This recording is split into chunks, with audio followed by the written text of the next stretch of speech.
Sorry यार, मुझे ही लड्डू नहीं मिला। खास चीजें हो या इन्वेस्टमेंट, अलग अलग जगहों पर रखने में ही समझदारी है। इसीलिए म्यूचुअल फंड्स या आपके पैसों को अलग अलग जगहों पर इन्वेस्ट कर मार्केट के रिस्क को कम करते हैं। म्यूचुअल फंड, सेविंग का नया तरीका। म्यूचुअल फंड निवेश बाजार जोखिमों के अधीन है। योजना से जुड़े सभी दस्तावेजों को ध्यान से पढ़ें।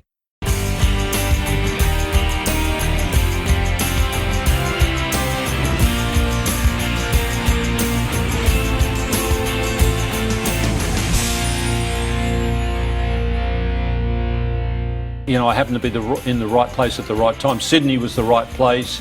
Obviously, I had a bit of an inside running, having played for Kerry Packer. He always talked about having a variety in commentary and in commentators. And I think that was one of the reasons why that group worked together, because we were all very different. And then I said to myself, and now you just put your own stamp on the game. So whilst I watched not only Richie, I watched a few things other people did, but mainly Richie, it had to be my personality, not... a lot of people, for some reason or other, I don't know why, and even like Dennis Lillee said to me, mate, you're copying Richie Benaud, you're becoming another Richie Benaud. I said, mate, I'm never going to be another Richie Benaud. Let's talk about the other aspects of broadcasting that are important. One of them, neutrality. It's something that gets talked about a lot. Was that something that you had to work and cultivate within your work simply because you are this iconic Australian captain, you were identified as an Australian, you're in the box in test matches involving Australia all the time? Was that something that you thought intensely about, or it was a natural progression once you came into the commentary box to be a neutral observer, to call it as you saw it? It was pretty easy. I found it pretty easy. I mean, I think you should, it shouldn't say broadcaster, it should say impartial broadcaster on your CV. And as I say, it came pretty easy to me because I remember being in England in 1972 for, the Ashes series, the first time I captained overseas. And the Olympics were on right near the end of that tour, the Olympics in Munich. And so we had the Olympics on television quite a bit, and obviously we were getting the English commentators, and it used to annoy the hell out of me. They were barracking rather than commentating, and that annoyed the hell out of me. And I think when I started to commentate, I thought, Jesus, I don't like blokes who start barracking. I'm not going to do it. But I think also it's part of your job. But sadly, I think there's less and less of it now, and it bloody annoys me when I'm listening. Still, if I'm listening to cricket commentary, and I can hear certain blokes, particularly a couple of Englishmen I'm thinking of, that they barrack for England, and as England start to go down the mine, their commentary goes down the mine. You can hear their voice from, this is not going too well. And I mean, that's another reason. But people. And it's funny, it shouldn't annoy me, but it does annoy the hell out of me. No, you know why that came up, Ian? This is a theme we should explore a little bit more also, but there were a couple of instances that were quite prominent, still get talked about. The underarm incident involving your brothers, the incident between Javed Miandad and Dennis Lillee, where you were quite critical of Dennis Lillee, weren't you?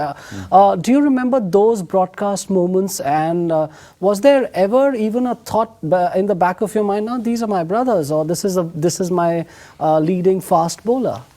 What used to be? Yeah, it was very funny with the incident with Greg. I don't think I was actually commentating. I was in the commentary box, but I wrote a column. I was writing for the Sydney Sun in those days, and I was quite categorically against what he did. As was Richie Benaud at the time. Yeah, Richie actually made, and Greg was pretty annoyed with Richie's comments. I think the fact that he called him I think he said it was a gutless decision by a gutless captain. I think Greg, he accepted my criticism, but he was very annoyed about the gutless comment. I think that's what annoyed him the most. Yeah. But I sort of, I knew what I was going to write, but before I wrote it, I thought I might just do a bit of a tester here, so I rang Jean, my mother. I said, what did you think about... And Jean always, as she said to me, and I think she said it to the other two my two brothers.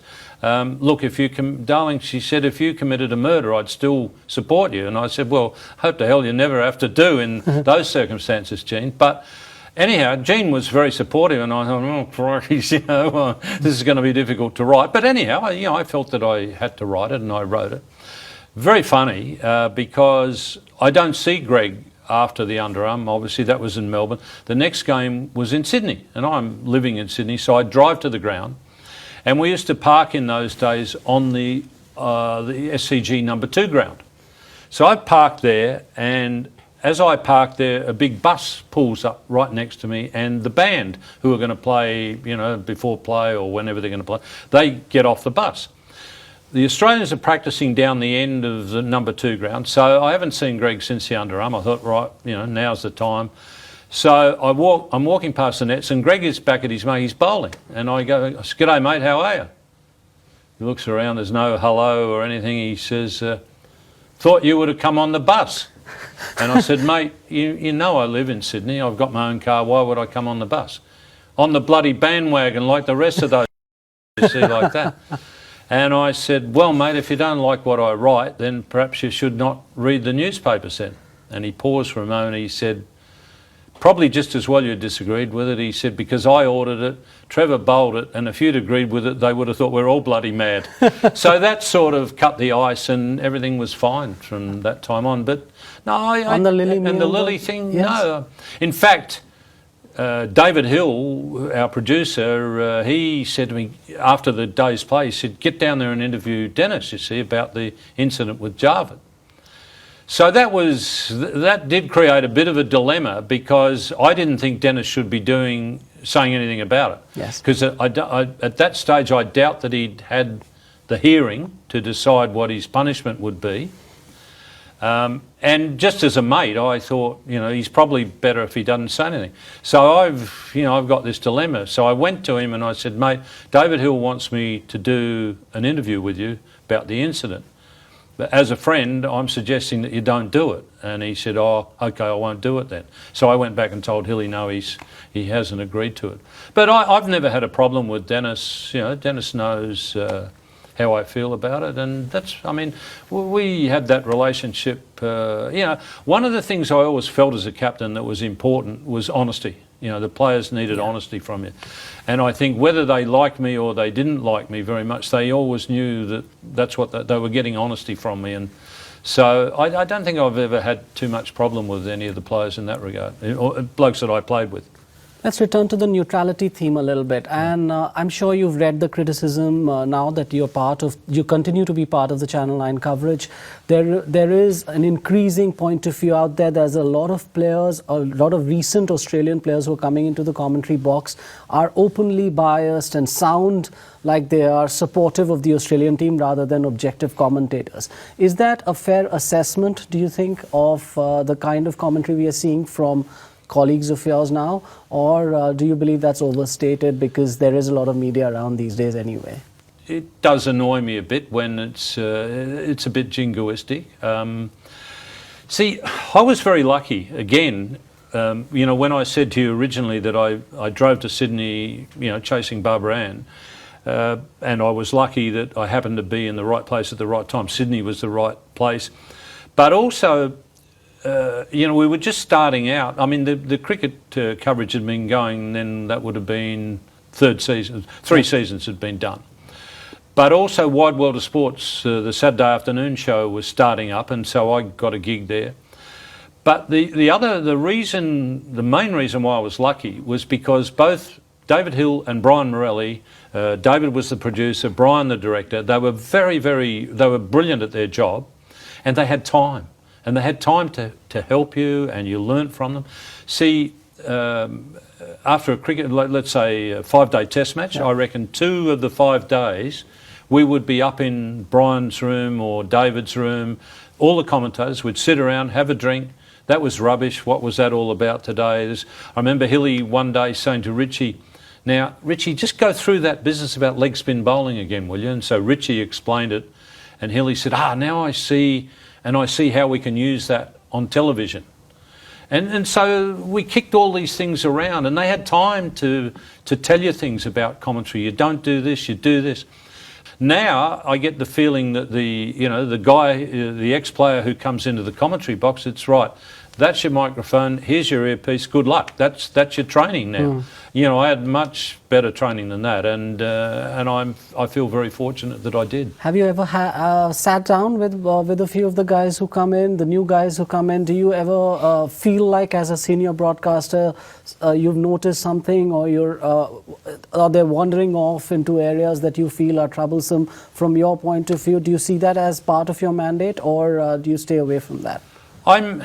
I guess, again, because I spent so much time with Richie, I'm a bit in Richie's camp. And it also goes back to the days when I was a player. I didn't like old players coming up to me saying, "Oh, son, your grip's wrong, you should be doing that." I liked, if I had a problem with cricket in some form or other, I would, if captaincy, I'd ring Richie, or, I talked to Keith Miller and Lindsay Hassett a bit, just over a drink, and you might talk a bit about cricket.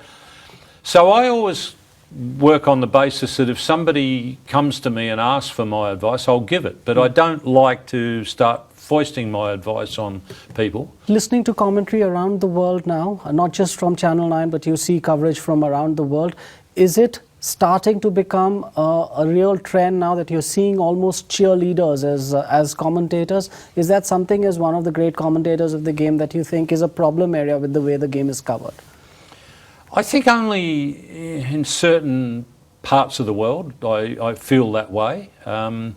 Quite often when I'm at home and I say to Barb, "Are you going to come and watch whatever sporting event it is?" she'll say, "Are we going to have their commentary or are we going to have your commentary? Because if it's yours, I'm not coming down." I do get very irate, but I mean, that, as I said before, that's how I learned a lot about commentary, was from listening to other commentators. Again, I worked on pretty well the same basis I did with my captaincy, that the things that I liked about a certain commentator I try to do, things I don't like about it I try not to do, but I do get a bit irate with commentary from certain parts of the world. Let's talk about something else, production now. We are seeing increasingly the other aspect of the sort of impinging on independence is home boards now being producers of the coverage. We're seeing it in various parts. So it's not just an Indian phenomenon. We've seen that in South Africa as well. Is that the ICC covers their own, are involved in covering their own tournaments? They, in fact, are producers. Is that also something that worries you, Ian? Because at the end of the day, then, is your independence compromised? You would naturally assume it would be. To me, it's very simple. If they employ whoever it is as a commentator, if they don't like what the guy's saying, they just sack him. It's pretty simple. If they don't like what I'm saying, just sack me. I understand that, but don't tell me what I can and can't say.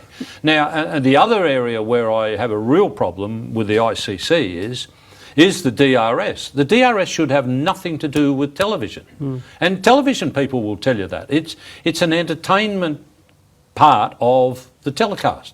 It came about. Some of those things came about. Some of that technology came about to enhance the television coverage, but not to be involved in the decision-making process. That, in my opinion, should be totally ICC. They should pay for all the equipment.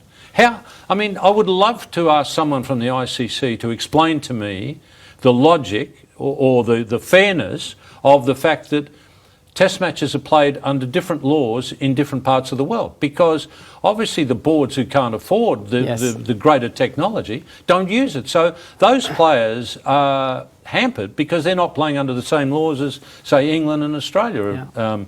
That's ridiculous.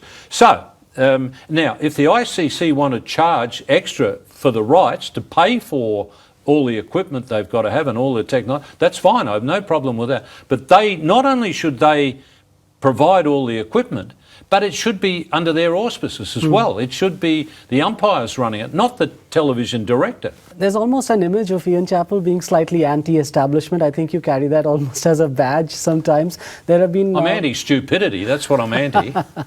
Do you feel that the modern commentator is under pressure because of this landscape, because of having to be almost politically correct, because of having to almost swallow his tongue sometimes about things he wants to openly express but doesn't know how the authorities are going to see it? Are you seeing that creep into the modern game? Is the modern commentator a little bit restricted in the way he comments on the game?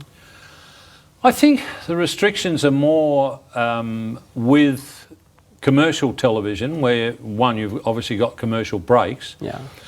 But then there's the commercial side of it. I mean, one problem I see for cricket administrators is they're charging so much for the rights now that the television companies are having to do so many things to try and recoup their costs.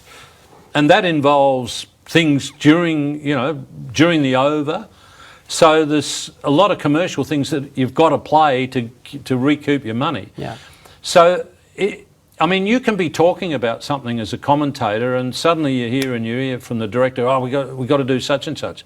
It's not relating to what you're talking about. I find that can be at times quite annoying. I understand, they've got their money. And that's why I think that there's got to be a happy balance between in what you charge for the rights, so that you don't compromise the telecast, because eventually if the telecast becomes unwatchable because it is so commercialised that kids aren't watching it, well, they're your future. They're not only your future cricketers, but they're your future cricket watchers. Yeah.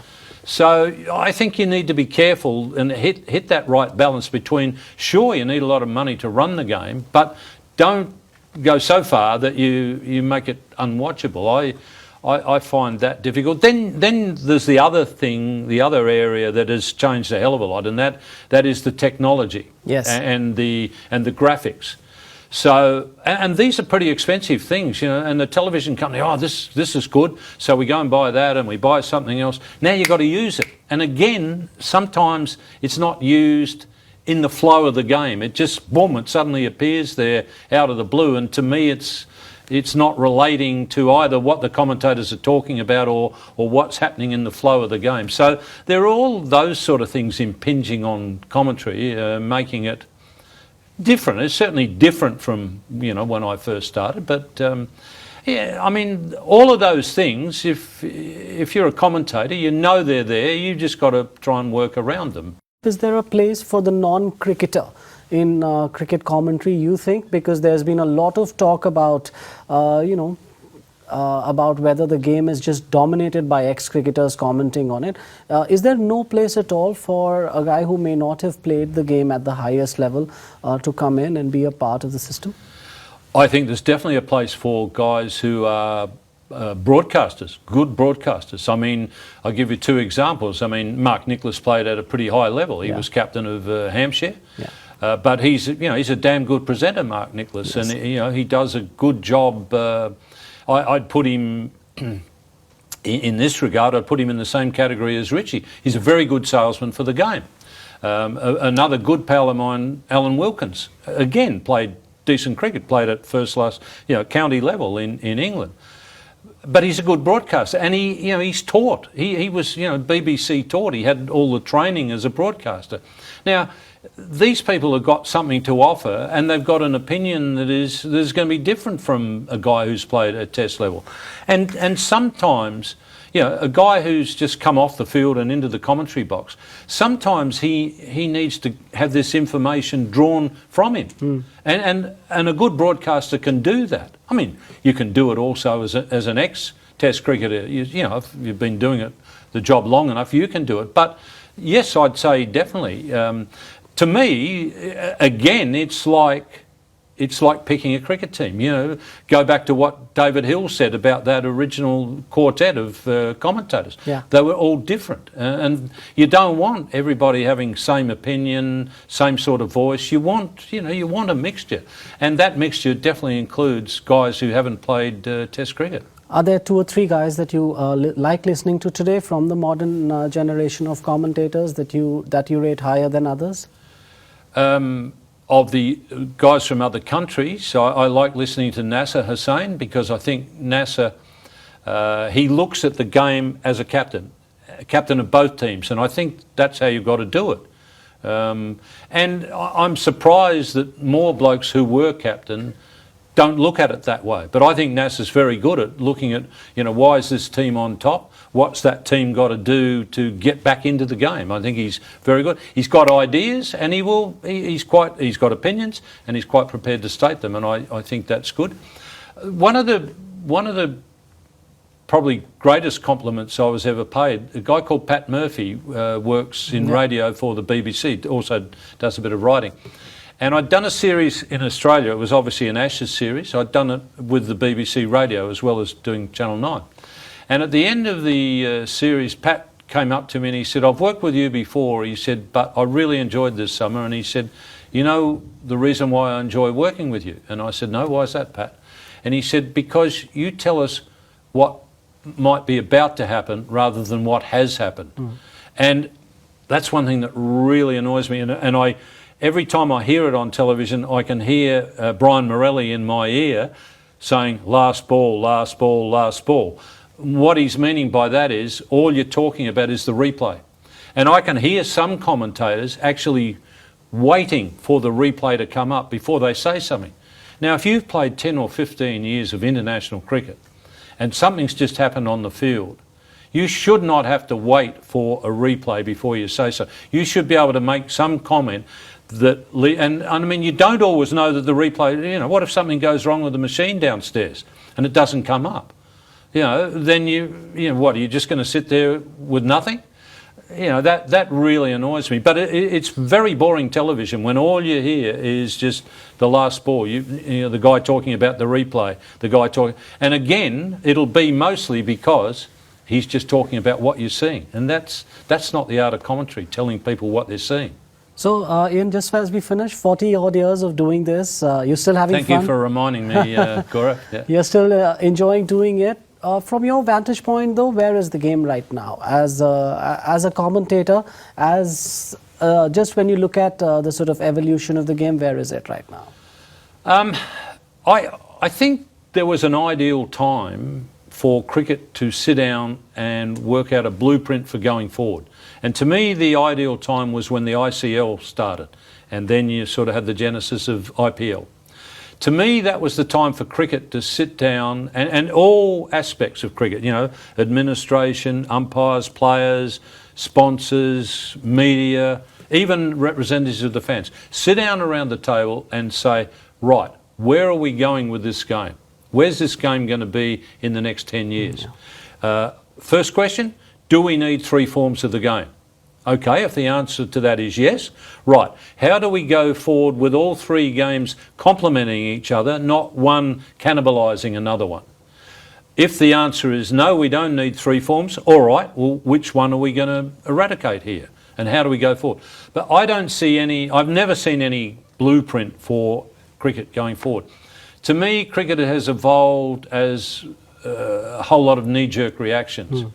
If you think about it, Test cricket, it was perceived as boring, so along came limited overs cricket. Then I started to hear people saying, oh, limited overs cricket is boring, the middle 20 overs, nothing happens, you might as well just go from the first, the first 15 overs used to be power play into the last 10 overs and forget the middle bit. And then, so out of that we got T20 cricket. So my question, which is a pretty logical question, is what happens when people get bored with T20 cricket? Are we going to have a 5-over game? Well, hopefully I won't be around when that happens, because I certainly don't want to be working on it, and I certainly don't want to be watching it. Well, we certainly hope that there are many, many more years of Ian Chappel in the commentary box to come. Thank you so much for taking the time and talking us through what has been a remarkable journey, and thank you. Thanks, Gaurav.